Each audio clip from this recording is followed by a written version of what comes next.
we're here to literally give you whatever information you want to hear, because I think that and this is sort of my soapbox for a second, I think that one of the things that differentiates our organization from maybe a peer is that I think we are so focused on bringing value to the community, bringing value to the people around us, and offering as much as we can, because we feel that at the end of the day, the rest kind of takes care of itself.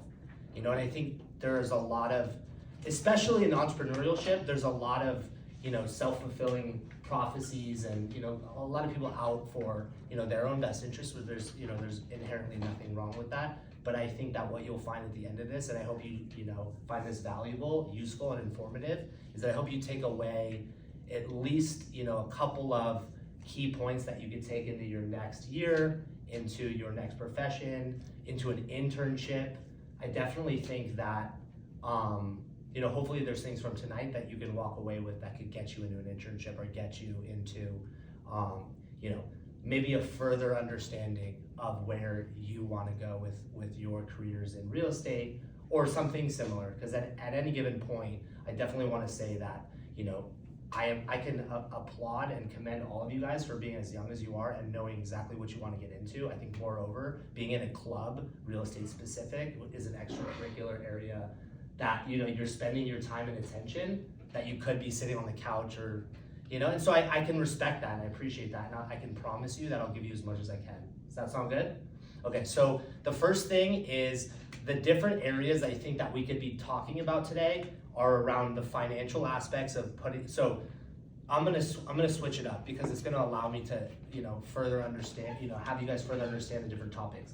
We are real estate, did you tell them about like who we are and stuff? Are you guys walking in here just saying, Nope. Okay, so we're a real estate development company. We're a small firm. We do residential, ground up new construction development projects. We also do subdivisions, and we'll do small developments where whatever was there, we're going to the city, we're increasing density, and then we're building all residential, ground up new construction, single family homes, townhomes, condominiums. Okay, and we're doing it all exclusively in Southern California at this point, both in Los Angeles as well as in Orange County. A couple of our projects currently, we have one in Newport Beach, right on the other side of the Back Bay, adjacent to where Eastside Costa Mesa is. We have 3 homes in Dana Point, in Capistrano Beach specifically. We have a couple of projects in the South Bay right now, and we've done some projects in Malibu, Santa Monica, and really anywhere where the deal makes sense. So back to the different topics that can address, now that you know what our firm does, is that we can look at the financial aspects of putting a deal together. We can look at anything construction related, if that's something that you're interested in. We can look at more specifics of when you're looking at the financial breakdown, there's one specific side that's the investor, there's one specific side that's the lender, and there's a lot of nuances with the different terms that a lender would provide for a construction loan, gap financing, bridge loan. I think the layout, hey, how you doing? The layout of when the debt comes in, when you're raising money, all of that financial aspect I think could be really impactful. And then the entitlement process. So putting a deal together, when you're going to the urban development side of life, you realize that every single community, every municipality or city rather, has a community development department. That development department is comprised of a planning department, a building and safety department, a public works, and also a fire engineering. And so when you're going through subdivisions or zoning, or you're going through zoning changes, all of that would be in entitlements. Has anybody heard of the word entitlement before?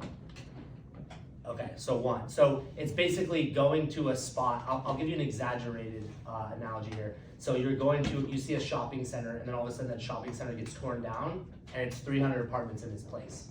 The process to get from where it was to have the ability to build the apartments, that's walking you through an entitlement with the city, because they want to know, there's a lot of nuances. So we can go through finance to summarize finance, construction, deal flow, how we evaluate a deal when we go and purchase a deal, why we think it makes sense.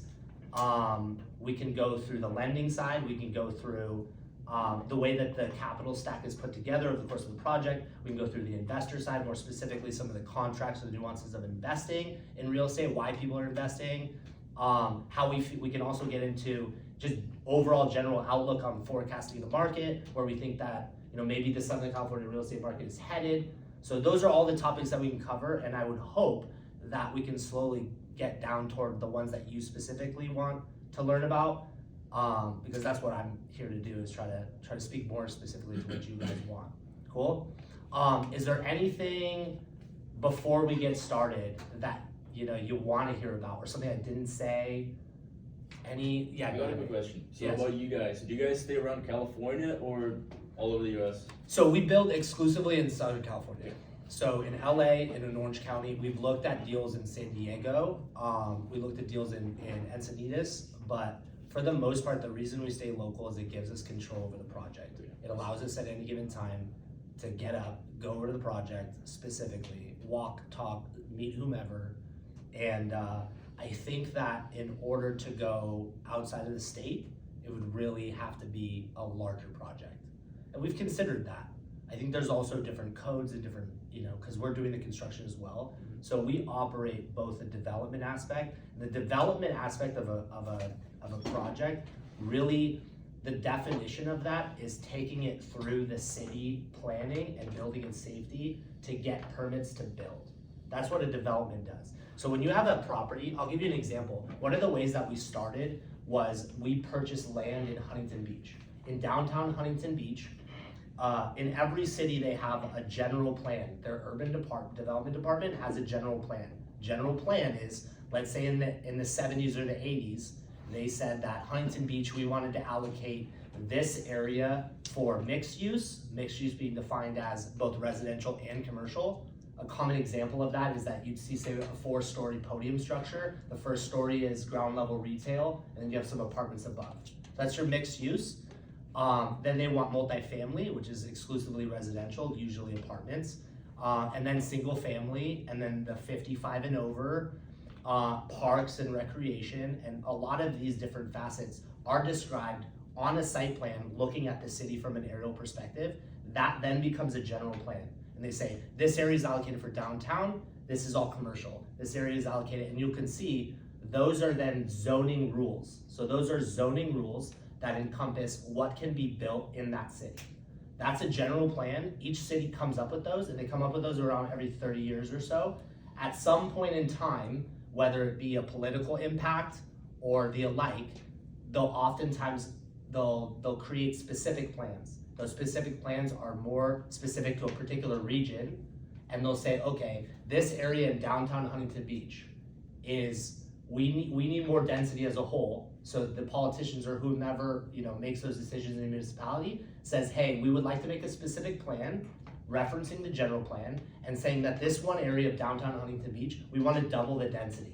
More people are coming in, there's higher population growth, all the macroeconomic indicators that suggest that we're going to need to have more units. So they say, okay, we're going to make this downtown area double the density. So we're going to switch the zoning from single family to multifamily. Once they make that specific plan, that's really what gets developers excited.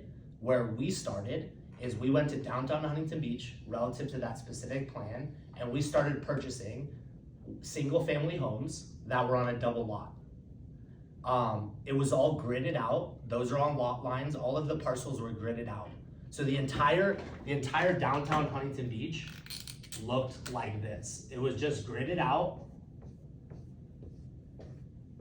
And each of these units just now were doubled. And that was done, I think, in like the early 90s or something. And so what happened is we were looking at specific land that it looked like that.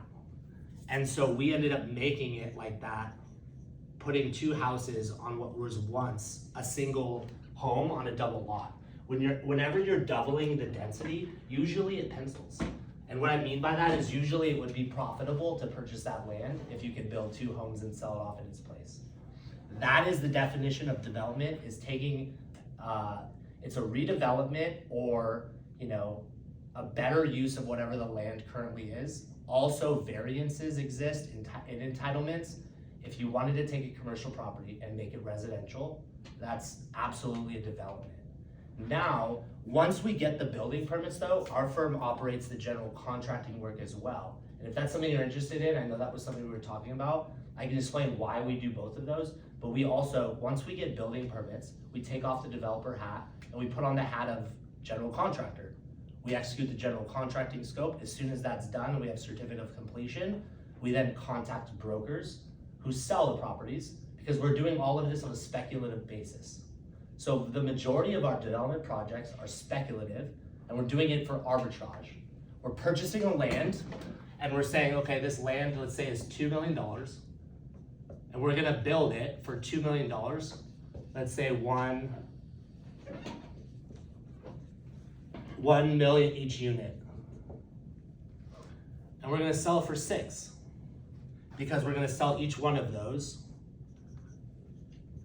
units for 3 each. I mean, that's a summary. I mean, because then you're backing out, like, you know, you're adding like holding costs, soft costs, and again, those are some of the things that we can get into. But essentially, that's the summary, and we call that, the jargon for it is back of the napkin. Somebody calls you up, say, hey, I'm looking at a deal. Again, I think I'm starting to speak like if you guys all wanted to be developers, but at the same time, somebody comes to you with a deal and they say, hey, take a look at it. You're looking at a lot of deals. We probably look at 50, 60 deals, and of those, we're taking down maybe like 5. That's back of the napkin analysis to make sure that it pencils. We then go purchase the land. We go through the entitlement process. We go through planning, and planning will say, okay, well, based off the specific plan that was in the 90s, you're gonna be able to subdivide this. We subdivide it and split it into 2 lots. And in that, it's a pretty easy process because we already knew that it was what's called a by right scenario. No matter what, we could subdivide it into two lots. There are times where it's subjective and the city could turn you down. We are not doing those projects at this point. The projects that require a variance, or a project that requires, you know, some sort of subjective approval from a municipality, usually the reasons why people are doing that is because it's actually, although a much higher risk, has a much higher associated reward, right? As we look to the risk reward approach, the reason why there are development firms doing variances and they're doing things that aren't by right is because if they get those approvals, it substantially increases the value of that land. They call it a land lift. A land lift is when you've automatically improved the property without doing anything but paperwork. So the second that gets approved, a lot of those developers actually don't build them out. They turn around and they sell them. And they say, hey, listen, I was able, you know, another thing that happened that a business partner of mine did up in Los Angeles is there's a thing called assemblages. So now I'm gonna take you to a Los Angeles approach where an assemblage is where, see, you have all of these lots, okay? Let's say, for example, that you're buying this lot. If you could, and there are some old properties that, like, the families own it for a really long time, they own multiple lots. Let's say, for example, that there's a family or an estate that own 2 lots next to each other. What you can do is you can knock on this door or that door, and if you could buy 2 to 3 lots that are adjacent to each other, you can actually do what's called an assemblage. So you're actually doing the opposite of a subdivision. In a subdivision, you're taking a larger lot and you're chopping into little pieces. We're doing that right now on a property in Dana Point. We're splitting into 3 lots. The opposite exists for development where you can assemble the lots. So you go to the city. First of all, you have to control the land, so you gotta purchase it. So you open escrow, you put some major disclosures in there and addendums to be able to back out if it's not something that's viable. But you actually assemble the lots. So I'm not sure if you guys are familiar. If you drive over to Eastside Costa Mesa, say toward Triangle Square, you'll see what's called has anybody heard of a small lot subdivision? So what you do is by assembling these lots, you then do a track map and you say, okay, I want to drive in here and I want like a little street here, and I want to put 1, 2, 3, 4, 5, 6, 7, 8, 9, 10 units. And that is from an assemblage. And the only way that you're able to do that is through a variance, where you tell the city that you would like to put all 3 of those lots into one parcel. And then you turn around and you build a lot more units. The reason why I brought this up is that there are a lot of developers that don't actually a lot of them don't have any interest in doing the construction. What they do is that's marketable. So if you own all 3 lots, and then you have the development approval to do a small lot subdivision of 8 to 10 units, you don't have to do anything. You've done the work. You mark it up. So you take it to a larger builder and you say, hey, listen, I've got approved plans. You can build 8 to 10 units. And the vast majority of the large production home builders, so we find ourselves more under the like smaller custom home type feel. You know, we're building more entry-level luxury. There's something called production building where it's high units, high turnover, high volume, lower profit, lower on the finishes, but just cranking out units. In something like this, a lot of the major players, Toll Brothers, Lennar, KB Homes, Brook, Shea Home, a lot of those aren't actually doing any of the development. So I think that that's something that may not be commonly understood. They're mainly buying from land developers, from developers who are entitling, approving, getting the situation ready to then it can be shovel ready the next day is what they call it. And they're usually selling those off for a premium. The amount they purchased it for, okay, they're what's called pursuit capital. So every dollar you're putting into that before you built it is considered pursuit capital. It's capital that you could lose because if you're paying a consultant, an entitlement consultant, you'd also have to get an engineer to do what's called a tentative track map, which is an aerial view of the layout of the property that would show, okay, this is where unit 1 is, unit 2, and so on. You'd also have to do the parking. I mean, you can get really involved in all of this, but at some point in time, you're realizing that you're doing all of this and then the city could turn you down. So pursuit capital is when you're putting money out there and you're trying to get it entitled and you're getting the consultants to bring you these deliverables to take to the city to get the approvals. A lot of times you'll have to we did a project in the South Bay about a year and a half ago, we had to go through a public hearing. So it was on Zoom because it was through COVID, but I had to speak in front of, I don't know, whoever was there. I think there was maybe like 10 neighbors and stuff. But you have to explain to them, and they have the ability to shoot you down. There's an aside real quick. Has anybody ever heard the term NIMBY? You have. Do you know what it means? Not in my backyard. That's what's up. Does anybody through context understand what that would mean in development? Don't develop in my area. Correct. Do you know the biggest city that has that around here? Irvine? Close. I mean, you've been right on 2 of them. Laguna Beach. Oh, okay. Laguna Beach is extremely anti-development, and they're very NIMBY in which they do not want. So when I go to a public hearing, if the participants that are there from the city don't really care, I have no problem being there. It's when you get a lot of pushback. Okay, so then there's map type requirements, and there's all these things that the city's trying to implement to avoid, somebody building a house right in front of somebody else, and it's twice the size. They lost their view. So that's the assemblage. So you're either subdividing or you're assembling. Either way, if you're changing the density, you're doing development. We then, like I said, get into the general contracting side. I don't think any single one of you we could go past the construction aspect, I would say. Is that reasonable? Does anybody want to get into the construction side of it? Yeah? A little bit? Okay. Okay. So let me walk you through. I think one of the ways to start is, when we go through like sort of a development 101 or a real estate 101, I guess before getting into that, residential real estate, commercial real estate, two major differences. Obviously it's understood literally, but there's also 2 major ways that we look at it. In commercial real estate, you're looking at a lot of different factors. So in commercial, you're looking at retail, light industrial, office space, medical space. Some of those are recession-proof, but for a lot of the aforementioned categories, commercial real estate has a lot more variables. I like residential, personally, because it's very straightforward. You have your interest rates, you have days on the market of homes and their selling prices, and you're basically analyzing just that. We're analyzing interest rates, we're looking at what homes are selling for, and we're looking at how long it took them to sell it. That's really it. That's a great indicator. I think the leading and lagging indicators that we would look at to forecast, I suppose, could include, obviously the stock market has a general correlation to it all, but I think specifically in Southern California, we're looking at building permits. So are there a lot of building permits being requested right now? Because those building permits are delayed construction projects to which eventually those units will be completed and ready for sale.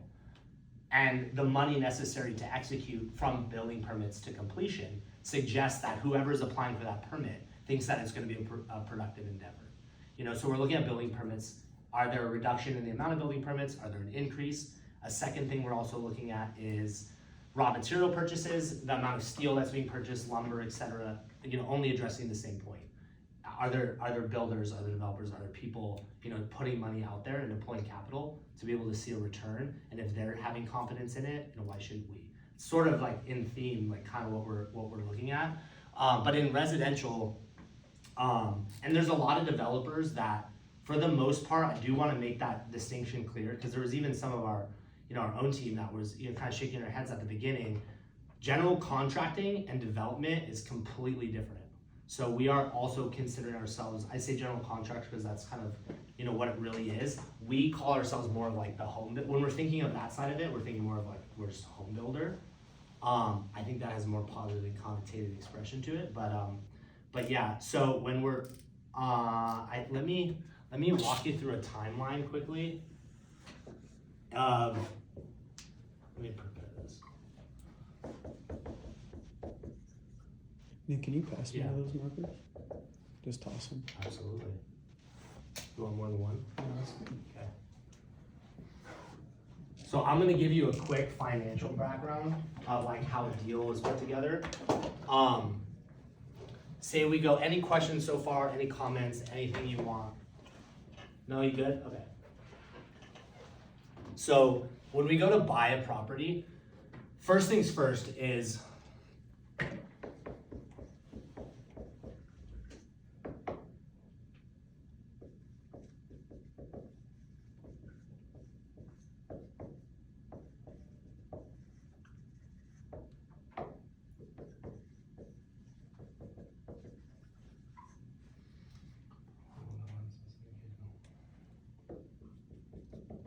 so those are the things we're evaluating. Obviously logistics, I mean, there's more like logistics and, you know, if we have projects in other areas, if we have projects close by, if we can, you know, absorb it or not. But for the most part, we're looking at these primary themes. First one is pro forma. Does anybody want to define what pro forma is? Anybody know what a pro forma is? The projected cash flows. Close, yeah. So projected cash flows would technically be like throughout a project. It would show you like each month, a multi-month itemized cash flow summary. So a pro forma is more of like a balance sheet, let's call it. So in a balance sheet, you have your assets, liabilities, shareholders, equity. In this context, it would be, you work backwards, you reverse engineer your sale price.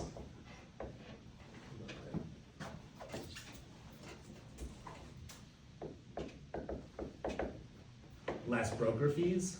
But when I say broker, I mean realtor, agent, real estate salesperson. They all like the term broker, and also it's positively connotated. So you back out broker fees, and let's call it, this is your revenue.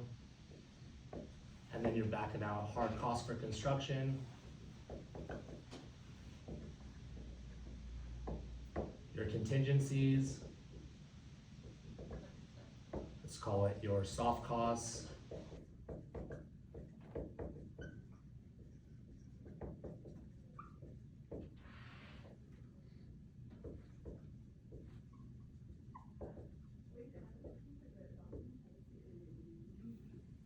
And then your holding costs.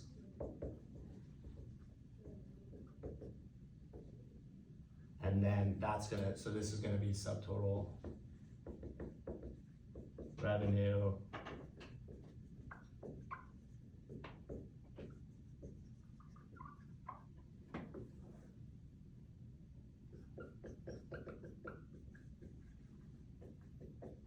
So when we're going through and we're evaluating, when we have templates at this point, but essentially what we're going through is we're reverse engineering to see what the profit is.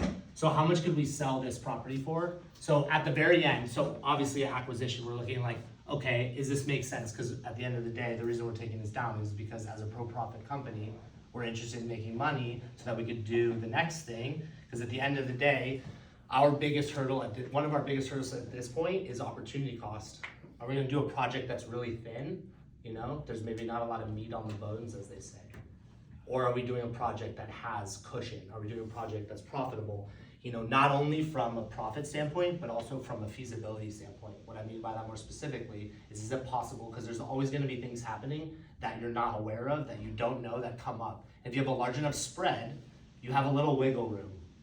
It's when you get a tight spread project and you're manipulating these numbers to make the deal make sense, that's when you're gonna not do so well.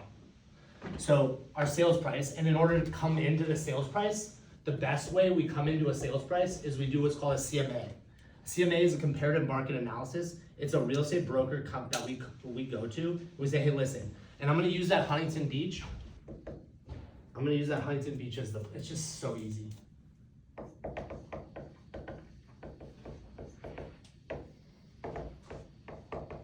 Hey, let's call HB.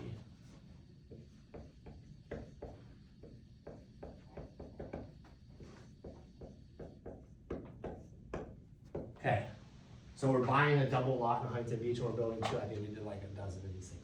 So a CMA is a comparative market analysis, and so we'll contact a realtor in Huntington Beach, and we'll say, hey, listen, these homes.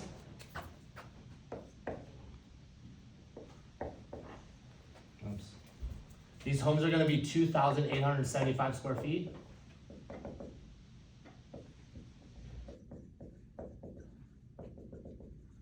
New construction, ocean, adjacent, because you definitely want to make sure. So when you go into a comparative market analysis, you tell the realtor, you say, hey, listen, so I'm buying a single lot, or I'm buying a double lot, but there's only one house there. I want to tear it down and I want to build two houses in its place.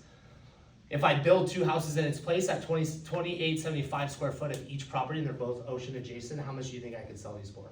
He or she will come up with a comparative market analysis, and they'll give us a list of homes that have sold in the last 6 to 12 months that match the description.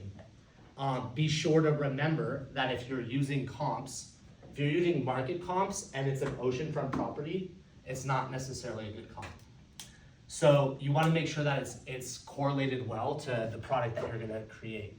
So now we have our sales price, because that's what got us to that. Down here I had $6 million. Let's say it's 3 each.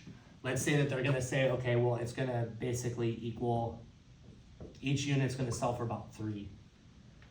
So now we know what our sales price. Does anybody have any idea what traditional broker fees are? When somebody's selling a house, buying a house.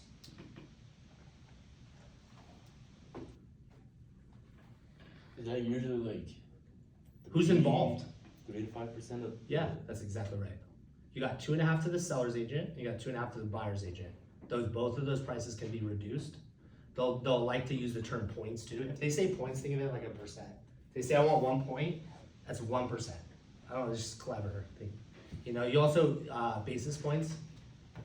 So have you heard the term basis points? It's the same thing. 65 bips, 65 basis points, 0.65%. It's all means the same thing. You're just trying to sound better. So a broker, so you'll have 2.5 to the buyer's agent, 2.5 to the seller's agent. Now from there, the seller's the one that pays both of them. So the buyer's agent doesn't pay at all for the broker fees. The seller pays for both sides of the broker's fees. Now, if there's somebody doing a dual transaction, that means that there's one party or one broker that's executing both, representing the buyer and the seller. In those scenarios, you absolutely can ask for a reduction in the broker fees. But you're backing that out, and then you're coming up with the total revenue. Then you're doing the hard cost construction. The hard cost construction is how much we think we can build this thing for. That gets into the general contracting scope. That's where we get into the lenders, and we'll show what's called a hard cost construction line by line. I do want to make mention the vast majority of the costs associated with a project like this are really broken down into 2 main categories. You have hard costs and soft costs. Hard costs are all the costs necessary to complete construction. Your hammer and nails. Everything on the on-sites, you have your foundation, you have your grading, your foundation, your framing, your mechanical, electrical, plumbing, drywall installation, roofing, tile, countertops, cabinetry, lighting, all of it. That's all hard costs. Your soft costs, think of it at everything that's not related to construction. So a lot of times our holding costs, I separated it on purpose, but for the most part, the way that our templates look is that the carrying costs and the holding costs are within the soft costs. Soft costs, you have permit fees, so you have to pay the city. And you also have to pay, a lot of times we're paying school districts. So that the way that they do that is they say, okay, well now you're having 2 houses instead of 1. So our school is gonna be more populated. Our streets are gonna be busier. Infrastructure, so we're paying a little bit toward infrastructure. So whether they put a street light there, we are also paying just school fees, just to improve the school, especially when you do a small lot subdivision, because I think it's more obvious in that scenario. If you had like 3 houses and all of a sudden you're putting 10 in its place, city's gonna be like, hey, I need you to contribute to our school, our fire department, our public library. So we're doing all of those things. And the way that they break it down is they piece it out so it's all relative to the size of the project. So they're doing it by, a lot of times they're doing it by dollar per square foot. So just for context, if you're curious, we're doing this project right now, 2,875 times 2 is the total volume of the project that we're building in this area. And I think originally it was like 1,000 square feet. We paid 20 grand, they charged us 20 grand to the school district. So we pay a good amount. And it improves, and I think it's a good thing. So soft costs are all like, and then we also have property taxes. Anybody know in the state of California what property taxes are generally? Is it like 13? That's in Illinois. No more than, well, it's around 1 to 2%. Yes, that's correct. It's a point and a quarter is what we go with, and you pay it 2 times a year. So we're backing out all of these soft cost contingencies are anything that we realize that comes up. We're usually doing this somewhere between 5 to 10% of this number, hard cost construction. We're doing 5 to 10% because you have no idea what's gonna happen and there's always gonna be things happening. So we put an actual contingency line item. A lot of our lenders actually require it. And so now we go all the way down the line and we see if this net profit makes sense. For us, our biggest thing, I'm trying to think. I'm starting to start getting like specific into one area. We're starting to see the biggest thing we look at this is not necessarily the dollar value, but as sort of alluded to before, is this worth our time? Is the opportunity cost higher than that? You know, is there another project that could be used better? The cash that we're putting in to do this deal is actually where I'm gonna go. So let's say this all makes sense. Okay, if you're tracking with me, we did our pro forma. Our confidence of syndication is the next as we're looking at the purchase. Confidence of syndication is just an elaborated way of saying, well, are we able to put the money together? The money is you have your debt and equity. Debt is what? Loan. Bank loan. Bank loan, hard money loan. Equity is what? Investment money? Mm-hmm. That's right. So these are the 2 sides. Syndication is kind of, it's used in development as a way to explain that if somebody's syndicated, because sometimes there's, in large scale developments, there are professional syndicators. They're literally, somebody like, you know, a company like us finds the project, it makes sense. This whole thing, like I spend the majority of me specifically in syndicating the deals, because that's like a very, it's a very crucial part of making sure that this all gets pieced together. So, and then the product type, well, the product type's pretty easy because we're in a buy right scenario. Like I had said earlier on, we're not asking for any variance. There's a specific plan that references the general that says we want to double the density in downtown. So we know that, and then the city, when you're looking at this holding costs, does anybody know how long it takes to get building permits? Just let's say build a house, your house, your parents' house, like just think of a regular stucco house. How long do you think it takes to get building permits? Couple months.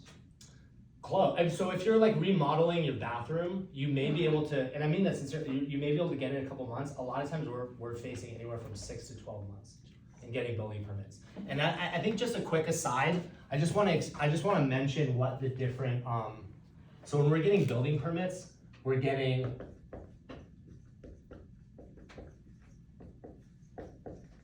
there's gonna be a second when I write this all down. Whoops.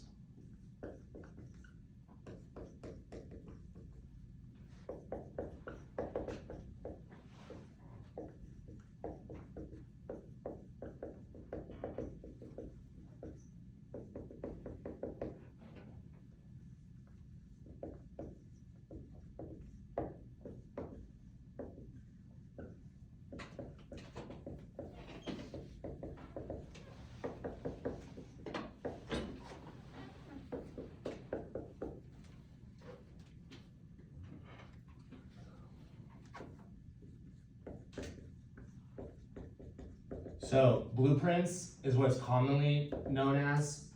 In the industry, it's more field set, building set, it's blueprints. It comprises, it has a topography or a boundary survey, or oftentimes both. The topography is the layout of the land, showing the grade and showing spot elevations. If there's any areas in the grade that's not completely flat. I think in the interest of all of this stuff, we're doing slalom grade. We're doing a flat land. I'm not getting into all that, shoring and things like that. But we're looking at, we'll have the boundary and topography survey. We'll have a geotechnical report. Does anyone know what that is? What is geotech? Soil. We're doing soil testing, and we're making sure that whatever foundation we put in its place is satisfactory relative to the old expression, don't build a house on sand, build a house on rock, something like that. That soil report is extremely important because it allows the structural engineer to know what we do for the foundation and the area's subgrade. So then we have architecture. That's probably the most obvious. They'll have floor plans, they'll have elevation plans where you'll see two-dimensional renderings of the property, section plans where they chop it in the middle and you can see inside, mechanical, electrical, and plumbing plans. That's all architecture. Then civil engineering. Civil engineering will be grading. It'll be the precise grading plan. We'll show you the grade of what we wanted to finish. If you ever drive by, let's say you're driving out toward the Inland Empire and on the 91 and you look at a hillside and there's a bunch of little flat pads. It's going up a hill, there's gonna be a house in each spot. That's all done by a civil engineer. Think civil engineer is all horizontal. Everything that you're doing at the ground level is all civil engineering. Structural engineering is everything that takes you vertical, both down or up. So all of the steel reinforcements and the rebar and everything we're having to do in the trenches of the footings that are gonna comprise as a part or the perimeter of the foundation, that's all executed and completed and drawn up by a structural engineer. Then all of the framing is also done by a structural engineer. Structural engineer has to visit the site to do what's called structural observations at different stages of the project to make sure that it's being built appropriately. All of that, and then Title 24, that's an energy code. The state of California required to operate through Title 24 so that our windows are double pane, that our toilets have they conserve water, that our insulation is satisfactory so our homeowners are not having to overuse electricity for the grid. You're just having to make sure that it's up to standards as far as an energy efficiency. So all of those make up the blueprints, and that's what we get sent to the city. So going back to the example, so the deal makes sense, we're going through it, we buy the property. So we open escrow. How long is a traditional escrow process, would you say? Somebody goes, let's say you as an individual, not from the business mindset, but when you go purchase a home, how long do you think escrow? That's right, 30 days. 30, 45 days. So we're trying to push that out a little bit longer, gives us more time for due diligence. So we try to execute at least 45 to 60 day, but we go and buy it. So this is in the financial aspect of it all. We go and buy it. So we purchase the land, and let's say it was $2 million. In order to purchase this land, in the business of developing and doing a bunch of projects, typically we don't have $2 million. In fact, we don't have 1/10 of that. What we do is we raise the money with investors and they come in and they help us purchase the land. More specifically, what we do is we also contact the bank, and during this period of time, we execute on what's called a bridge loan. It's also termed gap financing. It's a bridge loan or a gap loan. And then through here, we're doing a construction loan. So what the bridge loan is it's buying us time before we really need to raise more money and do all of the construction and really get this thing cooking. This is a much smaller loan and it buys us time to get to this stage. So when we purchase the land, we're doing a bridge loan. So we're financing. So everything that I'm gonna discuss from this point forward is if you're financing a project and you're getting what's called, if it's more elaborate on the accounting, you're realizing a developer's leveraged return. A lot of projects are actually done with cash. None of this will be all cash. The offer on the purchase may say all cash. We end up financing it. We end up financing it with a lender that we've worked with before. And if somebody, like I think a couple of things that, if you hear people are hearing that, oh, they're gonna buy it all cash. Somebody gives me a call, a friend of mine, they're looking at a commercial property up in San Francisco. There's a lot of times where you don't have the cash, but you say all cash, you show a proof of funds, and you close with a bank loan. So, cause at the last second, it's just an industry thing. You acknowledge it that you're gonna buy it, you put down your earnest money deposit, you typically within 3 days of opening escrow, let's say you're not really buying here, so you're opening escrow, you're really buying it after 30 days, let's say.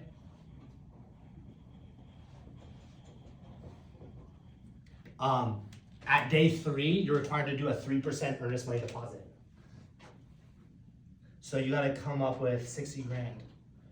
Typically, we'll put the $60,000 in, and then we finance the rest of it. And by the time we get to the client or the seller, because they said we wanted to close in 30 days. As long as we're closing in 30 days, at the end of the day, it doesn't matter if we finance it or not. No? Yeah, go ahead. How much leverage are you typically looking for? That's amazing. That's where I'm going. I'm glad you asked that, because at this point in time, when we go and close on the land, we're typically doing a 70-30 split. So 70% of it will be through the bridge loan, 30% of it will be through equity or investor funds, okay? What they call this is they call this a loan to value. Loan to value, as the title suggests, is that based off of the value of the property, because at this point there's no construction and there's no documents and there's nothing that does a land lift scenario. So what they're doing is they're just reevaluating. They're coming in, they're doing a reappraisal. They're doing appraisal, which is where they come and evaluate the value of the land. And they're saying, okay, yeah, it's $2 million. Okay, we'll give you 70%. Okay, so they're gonna give us, gosh, doing the math, 180 minus, what's 70% of $2 million? Somebody please, you guys have phones on you? 1.4. Thank you.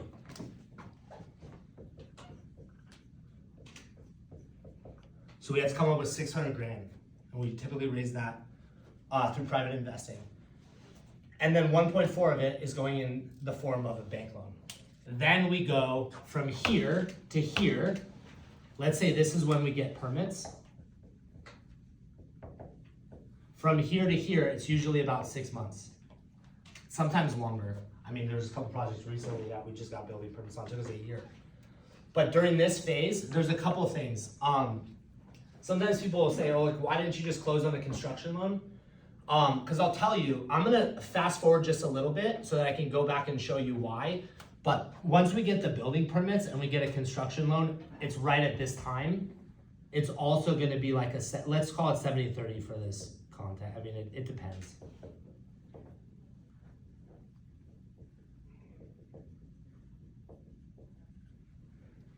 So let's say to execute this, we're gonna need to come up with making sure this debt is paid off. God, you can get so many different ways. Whenever we go, I'm trying to think of the best way to explain this in a straightforward way. Let me go back to where I was. This is during this period of time, we're holding the property, so we're having to pay holding costs. We're probably paying at least one property tax bill, and we're paying every single consultant that you see up there. This is a specific consultant, 1, 2, 3, 4, 5. A geo, soil, survey, soil, architect, civil, structural engineer. This Title 24 a lot of times can be absorbed and accomplished by just an architect that has that on the side. We're getting all of those, we're submitting to the city, then we're paying the fees for their consultant fees. Architecture was something like that, 2 homes, let's say architecture, the guy's probably like, 20 grand a house, 30 grand a house. Civil engineering is probably like 5 to 10 each. Structural engineering is like 10 to 15 each. Title 24 is like $500. Topography boundary survey is like between $2,500 and $3,500. All of that then needs to get paid for, and then we need to get all the building permits, meaning that we're paying for the developer impact fees, we're paying the school fees, we're paying the permit fees, and then we're pulling permits. At which point we're gonna then aim to get a construction loan. Right here is what we call our first tranche of capital raise. So it's an expression that's used a lot. And then this is our second tranche of capital raise. So the capital stack is the expression used to describe this. So within the capital stack, we're having 70% in debt, 30% equity. Here it's gonna be about the same, except in this context, the lender that they're gonna come out and appraise the property at is not gonna do a loan to value, they're gonna do a loan to cost. Because now they're looking at the cost of construction. They're either gonna do a loan to cost, or if you get hard money, a bank or a large institution, Wells Fargo, JP Morgan Chase, Citibank, Ally even, those are banks. A lot of those banks do offer construction lending, construction financing. When I say hard money, I don't necessarily mean like the uncle that's wealthy that like lives, on some in some condo overlooking the ocean. What I'm referring to is like there are financial institutions that are in the business of lending money, Civic Financial, Infinity Bank right here off the freeway. They call themselves, they're hard money. For the most part, they're really not a bank. So if it's those and it's hard money, they're doing loan to future value. And that loan to future value will be a loan off of the 6 million exit. And they're analyzing and doing appraisal based off of what our finished product will look like, more like this. And if they're not, they're just doing a loan to cost. They're looking at our hard cost construction budget and recognizing whether that's feasible. Can we do the framing for 80 grand? They're looking at all of this and loaning it based off of this. At this point in time, remember when I said that, so the land was $2 million, let's say it was $2 million for the hard costs. Let's call it 500K for the soft. So that was our purchase. Our hard cost, let's say, is $2 million, let's say it's one each.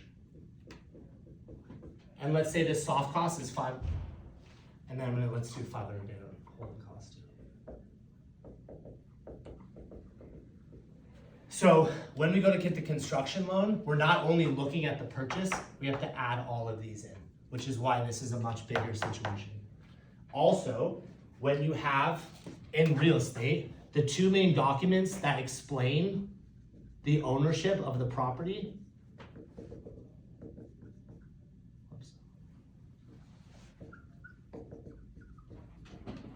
You have your grant deed and your deed of trust. When you think of a grant, has anybody heard the term grant deed before? So grant deed is kind of like the paint slip to your car. It says who owns the land. So your grant deed will say the APN and who owns the land, but the deed of trust is actually who's the financial party that backs the residence. So in our situation, the first position on the deed of trust is going to be the bank, but we are on the grant deed.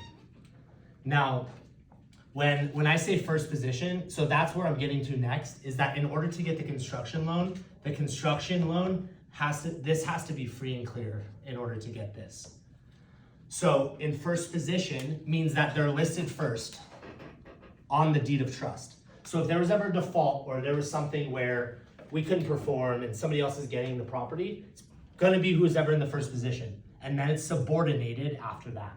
So there's second position, third, and so on. And subordination basically is, if they have a deed of trust I won't get into the specifics.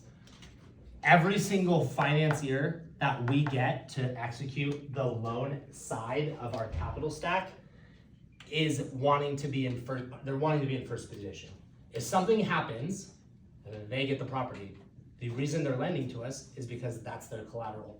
In the loan to value, their collateral is the land, the value of that land. In the construction loan, the collateral is not only the value of the land, but at whatever stage they look at, we're at the middle stage of this project, we're halfway through building. And they're coming out and they're doing inspections and they're going, okay, great, well, if they mess up, we're getting whatever's here, and the properties are almost built by that point. So that's their collateral, they're gonna wanna be in first position. So what happens is that the construction financier is saying, okay, well, what we're actually gonna do is they'll write a check and pay off the bridge themselves. And then we're getting, by the way, every single one of our loans, this is gonna be a little meaty, but every single one of our loans is what's called non-Dutch. A Dutch loan means that at day one, you owe interest on the entire balance. When we get a construction loan, our construction loans are what's called non-Dutch, which means that at day one, they're giving us this, they're paying this off mainly so they could be in first position, they're gonna charge us interest on day one of about 2 million, let's say 1.4, right? Apologize. Cause some of that's already equity in the deal. They're gonna pay off that first on the bridge at 1.4, and on day one, we're gonna be paying interest on 1.4. We also have this money in the loan too, and I'll explain what that does. But that money is paid out over time. Because what they're doing is they say, okay, you're gonna construct 2 properties, we're gonna give you draws.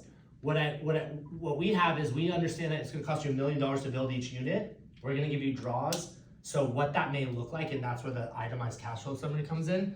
What's your name, by the way? My name's Long. Long. We're gonna be able to recognize that, okay, at month 1, we need 100 grand. Month 2, we need 150 grand. Month 3, we need 350 grand. Depending on the stage we're at in construction, they are going to slowly disperse this over the course of construction. It does a couple of things, primarily, and why it's relevant, is that the thought I had was around collateral. They're giving us this over time because at this stage, let's say we're 25% completed, guess what? By that point in time, they probably have only given us about 25% of that number because they hold our feet to it and they say, hey, listen, we're gonna be giving it to you, but we wanna inspect and make sure that the building's progressing. And at any given point, the output or the amount of capital they deploy to us for construction should only match what the percentage of completion is. That's the name of the game for this whole thing from the lender perspective. And at which point you recognize that this is a non-Dutch scenario because at this point in time, we're only paying debt interest on 1.4 plus 25% of this amount. Make sense? So, but in order to do that, let's say this is 1.4. So 1.4 plus 2, 3.4 plus another 1 million, 4.4. Like let's say the construction loan, so this was 1.4 and 600. Say the construction loan, what did I just say, 4.4? And then what's 70% of 4.4? 10% would be 440. What's 70% of 4.4? 3.08? Okay, thank you. And then what's 4.4 minus 3.08? What's the delta between that and 4.4? So 1.32. Okay. So this is what the capital stack looks like from a construction loan. And these numbers are much higher than these numbers. So the value proposition to the developer side is a couple fold. First of all, why do you think, so this side of the deal, the equity side, and investors coming in, right? Why do you think the investors coming in? Specifically. Why do you think the investor wants to give us money? Because something's actually being built. Huh? Something's actually being built. Yeah. And? They wanna make money? Exactly. They want a profit, they want a return, they want to make money. So what we have to be mindful of and pay attention to, how long we're paying juice on that money. That's the term that they use. So when we're paying juice on money, that means we're paying interest to whomever we borrow that money from or whoever is participating in the project. The way that it's paid out is time weighted. What I mean by that is in a typical core level development project, you have 2 tranches of capital raise. You have your first tranche at acquisition, and you have your second tranche at permit or construction financing time. Those 2 tranches will pay the same annualized return. Let's say this potential net profit, I'll use the project we just closed out in November of last year, where we earned the clients a 26.06 or 05, whatever, 26% rate of return annually. What that means is if somebody's in the project for, let's call this 12 months for simplicity. If somebody's in the project from here, they're gonna be getting 6 plus 12, they're gonna be getting 18 months, a year and a half of return. At the end of this project, when we sell it off, we have two returns that are described to an investor.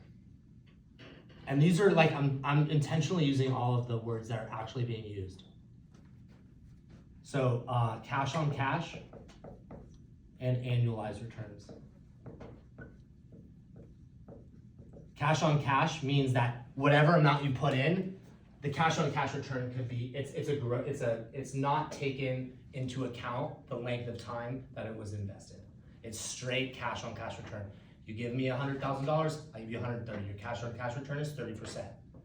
If I told you that the annualized return is 30%, it's actually weighted based off of however long the project was. What I was going all of that through to say is that when we're raising this kind of money, why wouldn't it make sense for us to raise it here where we're paying interest for 12 months to them instead of 18 months?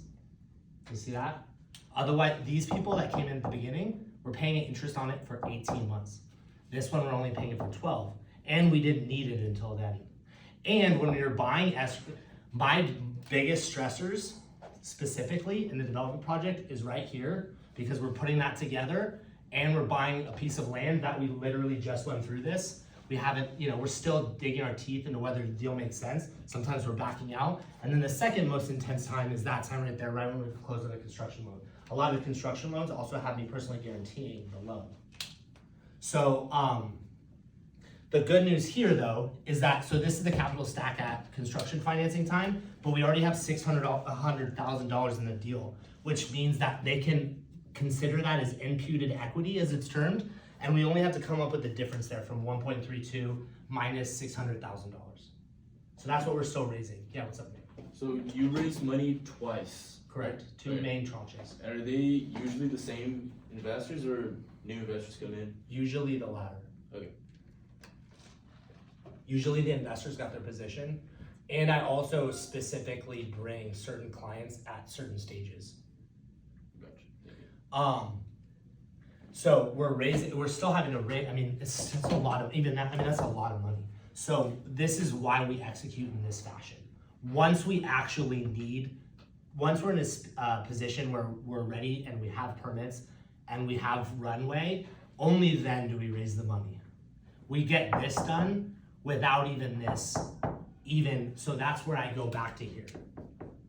When we're first taking down the project, like, do we have confidence in the ability to perform on it? Can we close on this? Because we're raising this money and we actually don't have any clarity on what the hard costs are actually gonna be. We just have historical performances, but as we all know, that doesn't necessarily correlate specifically, But at the same time, that's just what it takes to do it. Then we go and construct, and then we sell it off, and then they make a cash on cash return, and we always like to annualize that so that we can all mirror it and show how it is in comparison to its peers, whether it be the stock market, any sort of hedge or alternative strategy, venture capital, things like that. Questions on that, comments? Maybe we'll just take a second and absorb it.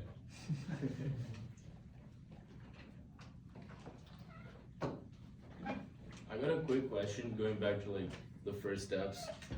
Do you guys usually reach out to the city for when changes of zoning is gonna be going on, or you just guys kind of do a guesstimate and go in, take the risk, and then you ask the city for approval? So, good question. There's a couple components to it. For the most part, anytime we're talking zoning or variances or anything like that, for the most part, we're actually hearing it from our peers. So somebody calls us and says, hey, listen, did you know that, this city is implementing a new specific plan? The property that we have in Dana Point, it's a half acre. We're subdividing into 3 lots. There's a commercial property just down the street from that is in a new specific plan that we're looking at. The reason we heard about that, so we're hearing it from we're not really speaking to the city that much until we get to, once we open escrow, then we're looking online and things, mainly zoning, height restrictions. They have something called an FAR, which is a floor area ratio, which says that, let's say, so in Newport Beach it's 50%. So if you have a 10,000 square foot lot, you can build up to 5,000 square feet of livable space.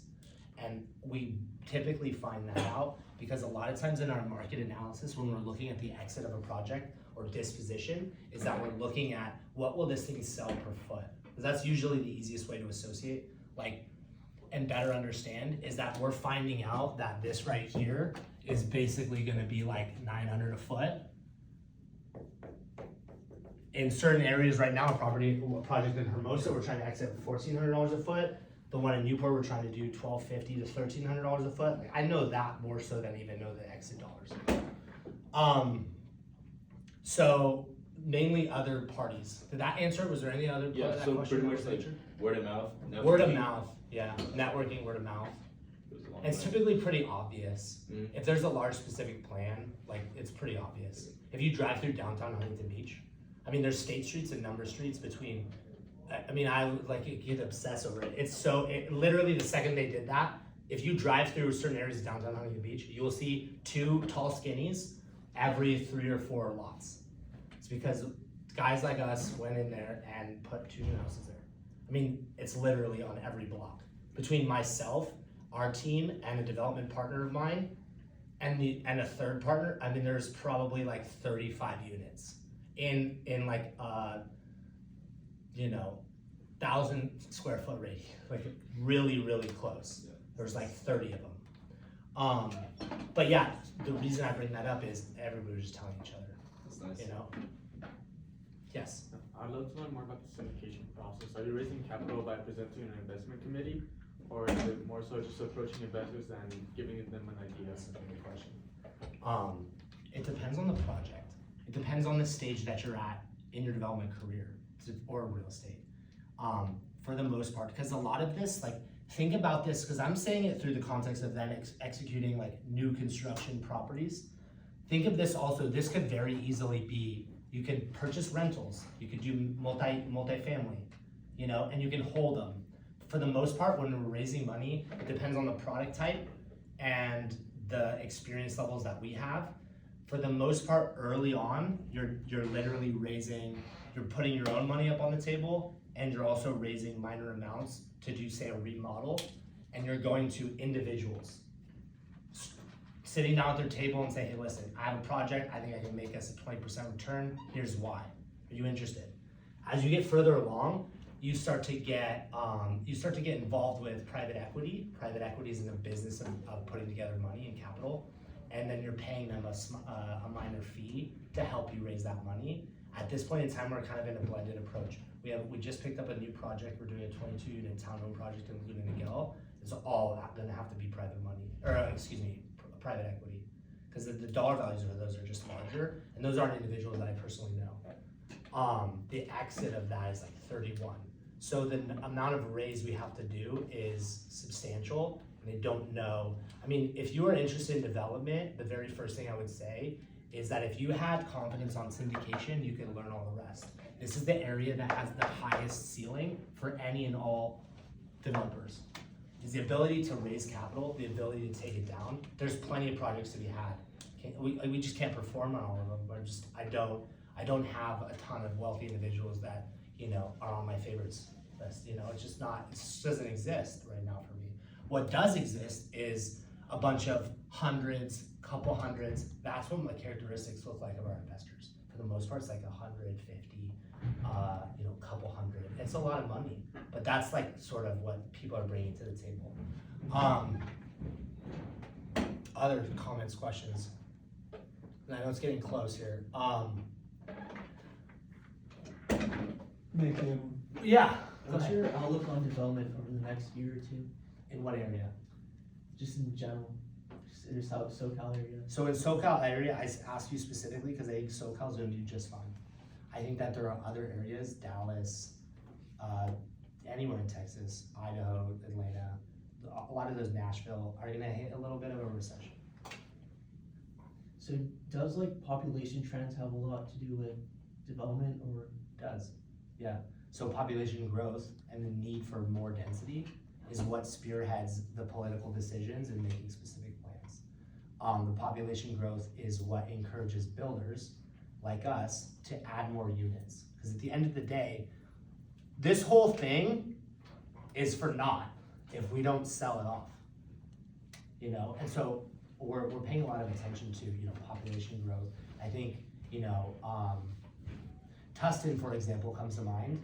So Tustin specifically, there's a lot in the Tustin legacy. There's a lot of commercial property, and there's a lot of properties that have just been finished that are being leased up by very major players and bringing a lot of jobs in that local submarket. And so I think as a result, I would look at multifamily, I'd look there. I'd also look in San Pedro, because San Pedro has opportunity zones where you can benefit from some major tax credits, as long as you fit their criteria. Like those types of things. Any other, yes? So like if I want to get into real estate development, what would you think be like the first step? I would get it what do you think would be the first step, Omar? To getting into real estate development, following us on Instagram. Mm-hmm. And what is our Instagram? I'll put it up. Okay. Yeah. I would say get an internship. I would say, figure out, if you were looking at development, figure out what type of development. There's very successful, commercial guys, there's successful residential guys. If you're looking at whether you're buying and holding or whether you're for sale, everything we do at this stage is for sale at the very end, because we need the liquidity. We need the cash back out, we need to pay out the investors and profit, we need to give that $3 million back to the bank. If you're buying and holding, it's just a different look. So be mindful of which type of product you want and which one you're more excited about. I was always just more excited by the magazine article of like a Newport Coast home that's just really, really high-end finishes, really high attention to detail, fancy architecture. That's just kind of what I was, most interested in. So we went into like houses and, entry-level luxury residential. So just know what product you like and definitely make that decision sooner rather than later. I would say first and foremost of whether or not you'd want to do commercial or you want to do residential. If you're looking at multifamily, I would look at Marcus and Millchap. I would look at CBRE. I would look at, let me give you my email address. At any time, if you guys want to shoot me an email, if you want referrals for different places, I mean, I pay a lot of attention to what players are in what space and doing a good job.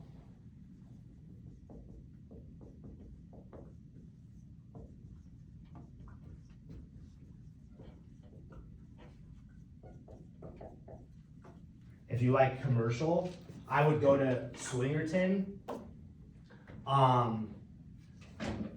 O'Neill, McCarthy. Yeah. If you want to go, let me see, you also could go to Morris. I mean, there's a lot of, I would just start shipping. I would bring whoever you want to work for or with. I would try to figure out what they need help with and just do it. And probably just do it for free. And do it while you're going through school. And just absorb as much as you can. What character traits do you think are needed for a developer? Risk tolerance, the ability to stomach risk, the ability to handle stress, like juggling a lot of different things at one time. Not necessarily needing to focus on any particular for a long period of time, but rather just shifting a lot of, you're just moving around a lot and you're changing the topic like really frequently. So I would say that. I would say from a sales standpoint, if you could have some sales background, in order to raise money, having a sales background has been really helpful. So I would say in the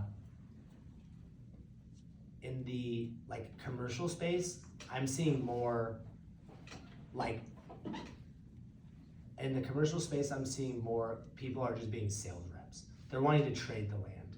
There's not as much developers on like, so we have like a handful of guys. I mean, I'm 37. I actually went to UCI during summer schools. I did my undergrad at UC Davis.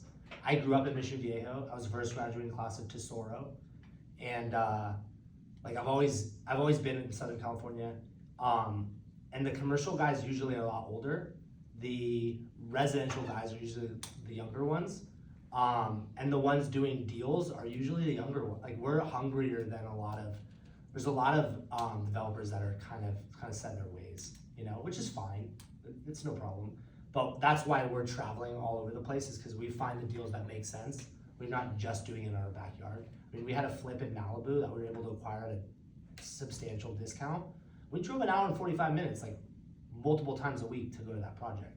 I mean, it's exhausting, but we had what I would consider not an arm's length transaction. So an arm's length transaction is where it's like come to market and it has full market efficiencies and it has the ability to get the accurate price. It was off market. We got it off of an attorney who was doing an estate sale. Any other questions, comments before we wrap up? Good. On the construction, if you want to email me, I'll send you, I think what I would do on construction is I would take a look at one of those hard cost construction line by line. It's 4 or 5 pages and it literally just identifies every single piece that goes into construction. Alright. And that construction line by line will give you a lot of construction background. You'll also see what we're paying for certain scopes at that size project, let's say. By the way, if you Yeah. guys really want it, and y'all like really want to win, tomorrow we're doing a live with a CEO of a real estate company. His name is Mike Buey. It's EQ1 Real Estate, right? Yeah, EQ1. Yeah.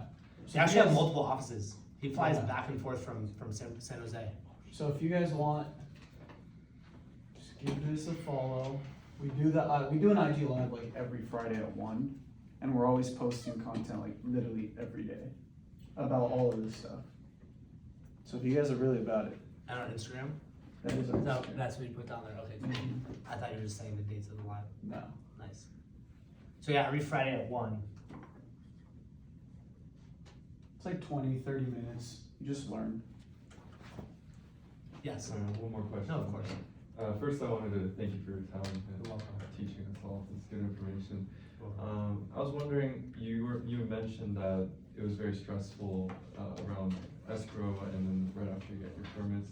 What other difficulties do you face as a firm? Do you on the development side or on the construction side? Development. Okay, because the structure's that side's a lot easier to share the stressors, because there's a ton of them.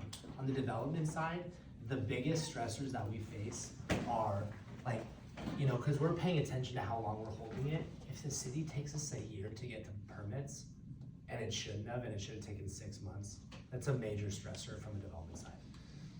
We should be getting permits, and yet they're just dragging their feet. The plan checker had left, and there's a new plan checker involved, and then we get an email that says, oh, by the way, so-and-so is now assigned.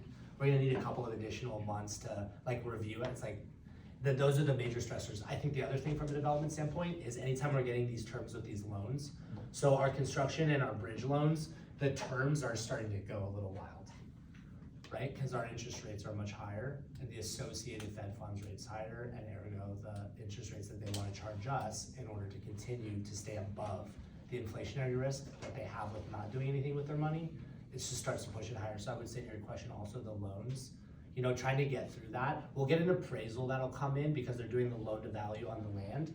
The appraisal won't be what it really should be. And we're throwing our hands up in the air going, hey, you're lending us a lot less than we'd really like. And they're like, well, it's based off of the appraised value. And we know good and well that it's much higher than that. Then you find out the appraiser is an internal guy or gal that works at the firm that's, they're covering their bases a little bit, so that's stressful too sometimes. I think the investors as well can be, in that you could have a client say, yeah, I'm totally interested. And then, you're at day 28, and you're about to close on this property, and you have a cash to close of that, and you don't have it, And I've come into that situation. I've front loaded money before. We've done all kinds of things. We've pushed out escrow. This 3 days could actually be pushed to like 5 or 6 days because I didn't even have the EMD deposit at the time of opening escrow. I just really wanted to see if they would bite on the price we offered. It was really low, and they took one of them, and we had to scavenge.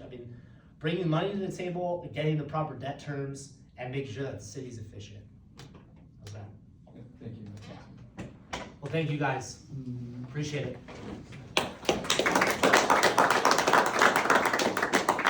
Wait, one last thing actually, Yeah. before we wrap up. I would say kind of like you alluded to earlier, it's awesome that you guys are coming here, spending an hour of your, Thursday afternoon to come and learn about this stuff. I would seriously say the next step, because having been a student as well, it's cool to come to these events and stuff because it makes you feel like you're being productive and you're getting stuff done. The next thing I would say is seriously just try to take all of this and take action. I don't know what that looks like for each of you, but like actually just try to do something, even if it's something small, to like execute. Cause this stuff is cool and this is the first step, Yeah, you don't do anything 100%. but yeah, if you don't do anything about it, then, you know. So yeah. Did kudos to anybody, y'all. did anybody still need that email address? Sorry. Omar, I mean, it's a phenomenal point. Yeah. This is only as good as what you do with it. Do something with it.